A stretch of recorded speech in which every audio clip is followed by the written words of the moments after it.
planning, kasi baka mamaya meron tayong insertan nito, family planning is the implant. So, implant is effectivity nito is contraceptive for 3 years. Okay? So, ano ba si implant? It is a progestin only pill or progesterone only pill.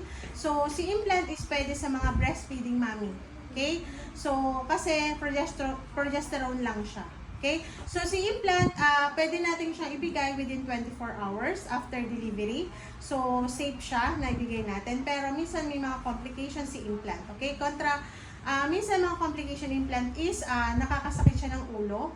And si implant din kasi hormonal, nakakasira din siya minsan ng menstruation. Yung ibang mga mami na gumagamit ng implant is hindi sila nagkaka-menstruation for 3 years or papatak-patak yung menstruation nila. And also, si implant is dahil nasisira yung hormonal nila kasi progestin only pill to, so mataas lagi yung hormone nila ng progesterone, so minsan nagkakaroon sila ng heavy bleeding. Okay? So, pag ganon, anuhin natin si mami, na i-educate natin si mami, na ang bawat 3 to 4 pads ng napkin a day, it's heavy. Okay? Ibig sabihin noon, kailangan nilang bumalik dito sa atin, mag-follow up para makontrol natin yung bleeding. Okay?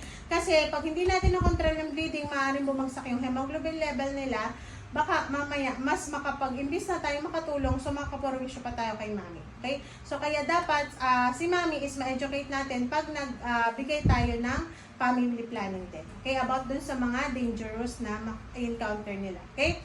So pag halimbawa sumasakit ang ulo nila, pwede sila mag-biogesic. Okay? Pero pag if ever na hindi talaga nila kaya ang sakit ng ulo, kailangan bumalik ulit sila sa atin. Okay?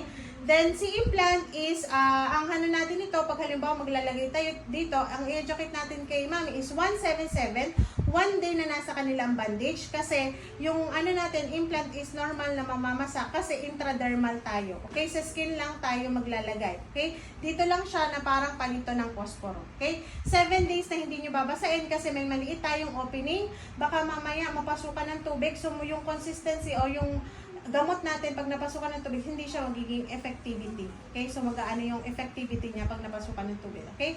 7 days na hindi sila mag-aano ni daddy. Okay? Yung asawa nila. So, 7 days na wala pa silang protection, pero after 7 days, unlimited na sila for 3 years. Okay? Sabihin niya na. Mag-antay-antay lang po kayo ng 7 days kasi after 7 days naman, unli na po yan. Okay? Unli na kayo for 3 years. Okay? So, ayun yung mga ano natin. Ito, kaya yung iba, yung mga misconception. Ano ba yung mga misconception ng mga pasyente natin? Okay? So, as a nurse, we have to educate yung mga mali nilang naririnig sa mga kaibigan nila o sa mga iba't iba. So, one of the misconception, ito daw ay gumagala. Okay? So, si implant, hindi siya gumagala. Okay? Kasi intradermal siya, dito lang siya. Okay? Possible, may iba lang yung location niya kasi si implant is meron din siyang isa sa mga na nakaka-weight gain siya. Okay? So, baka mamaya, dito lang natin punesisyon, baka bigla nag-weight gain siya, tumaas lang. So, akala nila gumala na, pero ang totoo is na-stretch lang yung balat nila. Kasi di ba yung balat natin is stretchable. Okay? So, yun. Okay? Kasi nasa, lang tayo, intradermal lang. Okay? So, misconception din nila, si implant daw is nababali o pag nagbubuhat sila, maaaring mabali. Okay? So, si implant hindi siya mababali kasi lang siya ng plastic.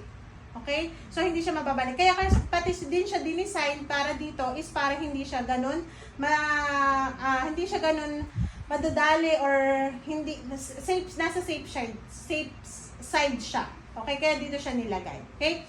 So, si implant daw, pag naka-implant ka, katulad ng ibang hormonal pills natin, like DNPA, sabi nila, is, yung dugo daw natin is nag-stay sa loob.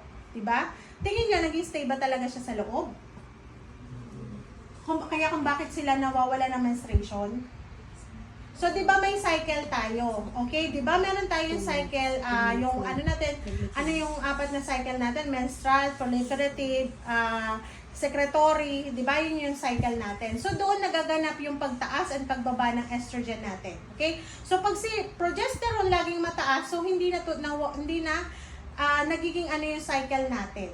Okay? So, dun sa cycle natin na yun, kasi nagmamature yung hormone natin, pag nagmature yun yung nagiging menstruation natin kasi yun na siya shed. Okay? Yun yung lumalabas. So, anong nangyayari kasi, hindi siya nagmamature, hindi nag-proceed yung cycle natin, kaya walang menstruation. Hindi siya nag-i-stay sa loob. Okay? So, wala lang tayong yung regular na cycle natin, kaya hindi menstruation. Okay? Kaya yung iba patak-patak din kasi laging mataas lang yung progestin natin. So, yun yung dahilan, kaya walang menstruation. So, pag halimbawa mag-educate tayo ng patient, yun ang sasabihin natin. Kasi yun yung minsan na namimisinfo nila or hindi nila akala namin kasi yung menstruation nandun lang siya. Minsan sinasabi na bubulok daw kasi nag-stay. Okay? So, hindi yun siya ganon. Okay? So, any question about implant? Wala naman. Okay na. Nakakasis daw ba yan? So, hindi siya nakakasis kasi gawa ng, di ba, hormonal. So, iba naman yung mga natin sa sis. Kasi minsan yung mga sis is true sa mga pagkain na kinakain.